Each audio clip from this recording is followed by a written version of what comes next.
আসসালামু আলাইকুম। কেমন আছেন আপনারা সবাই? আশা করছি সবাই অনেক বেশি ভালো আছেন। সবাইকে আরেকবার আমন্ত্রণ করছি আমার আরেকটা নতুন ভিডিও দেখার জন্য। আজকে 2টা ডিম ও আটা দিয়ে ডিমের বিস্কুট পিঠা তৈরি করেছি আর সেই ভিডিওটা আপনাদের মাঝে শেয়ার করছি।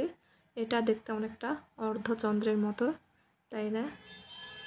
উপরটা মুচমুচে, ভেতরটা অনেক নরম, কেকের মতো। তো চলেন দেখে কিভাবে এই পিঠা তৈরি করেছি তার পুরো প্রস্তুত প্রণালী আপনাদের মাঝে শেয়ার করি। এখানে একটা বাটিতে আমি 2টা ডিম নিয়ে নিচ্ছি।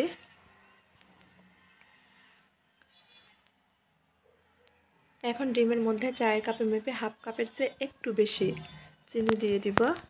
এখন ডিমের সঙ্গে চিনিটা খুব ভালোভাবে মিশিয়ে নিব। ডিমটা খুব ভালোভাবে ফেটিয়ে নিব চিনিটা গলে যাওয়া পর্যন্ত।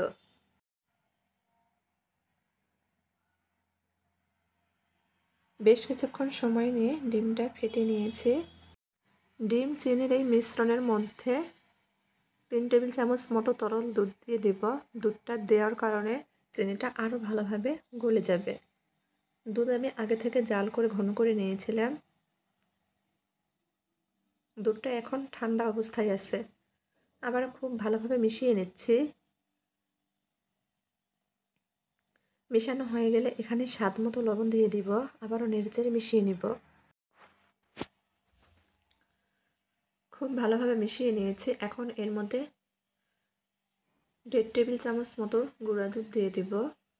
গুঁড়া দুধ দিলে পিঠার স্বাদটা আরও বেড়ে যাবে। তবে এই গুঁড়া দুধটা চাইলে কেউ বাদ দিতে পারেন। আবারও নেড়েচেড়ে মিশিয়ে নিচ্ছি।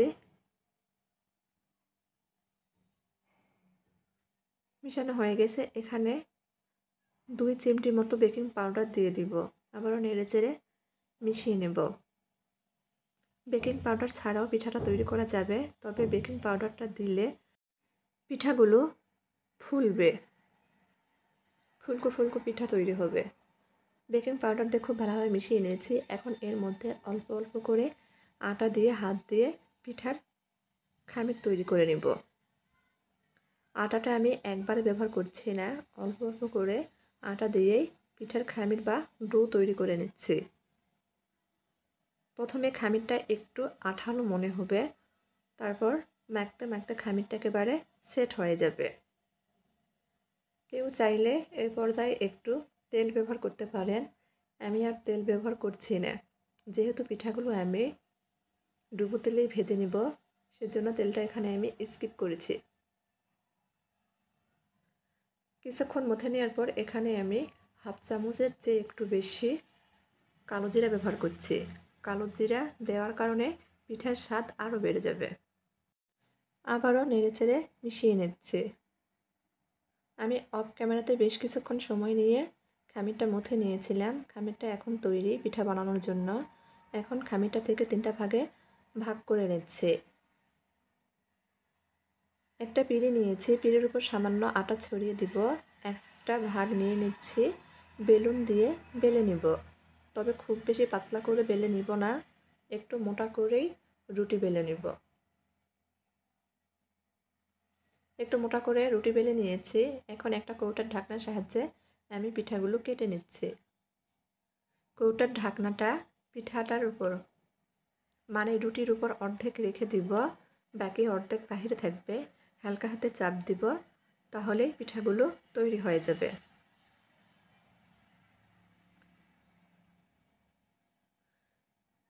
তবে কেউ চাইলে বিভিন্ন শেপে পিঠাগুলো তৈরি করে নিতে পারেন। এভাবে পিঠাগুলো তৈরি করলে দেখতে সুন্দর লাগে।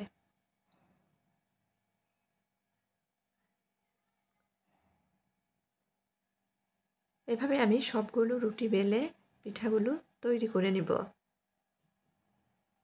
দেখেন পিঠাগুলো দেখতে কতটা সুন্দর লাগছে। আমি সবগুলো পিঠা তৈরি করে নিয়েছি। এখন পিঠাগুলো ডুবো তেলে ভেজে নেব। চুলার উপর ফ্রাই প্যান বসিয়ে দিয়েছি। ফ্রাই প্যানে পরিমাণ মতো তেল দিয়েছি। আমি প্রথম বেসে পিঠাগুলো ভেজে নিয়েছি, এই জন্য তেলটা এরকম দেখাচ্ছে। তেল অবশ্যই ভালোভাবে গরম করে নিতে হবে। তেল গরম হয়ে গেলে পিঠাগুলো একটা একটা করে গরম তেলের মধ্যে দিয়ে দিতে হবে। চুলার আঁচটা মিডিয়ামের চেয়ে কম রাখতে হবে। একটু সময় নিয়ে উল্টে পাল্টে পিঠাগুলো ভেজে নিতে হবে। এক পাশ কিছুটা ভাজা হলে হালকা কালার আসলে পিঠাগুলো উল্টে দিব। এভাবে অপর পাশও ভেজে নেব। একটু সময় নিয়ে কয়েকবার উল্টে পাল্টে পিঠাগুলো ভেজে নিচ্ছি। প্রথমে 2টা পিঠা দিয়েছিলাম, সেই 2টা পিঠা হয়ে গেছে, উঠিয়ে নিচ্ছি। এভাবে বাকি সব পিঠাগুলো ভেজে নিব। সবগুলো পিঠা ভেজে নিয়েছি, উঠিয়ে নিচ্ছি। এখন আপনাদের পরিবেশন করে দেখাবো। পিঠাগুলো দেখতে কতটা সুন্দর হয়েছে দেখেন, মাশাআল্লাহ। উপরটা মুচমুচে, ভিতরটা একদম নরম, কেকের মতো। চাইলে বাসায় একবার তৈরি করে দেখতে পারেন, ইনশাল্লাহ ভালো লাগবে। আমি সব সময় চেষ্টা করি আপনাদের মাঝে সহজ সহজ রেসিপি শেয়ার করার জন্য। চাইলে আপনারা আমার চ্যানেলটি সাবস্ক্রাইব করে চ্যানেলের পাশেই থাকতে পারেন। আজকের মতো এই পর্যন্তই। সবাই ভালো থাকবেন। আল্লাহ হাফেজ।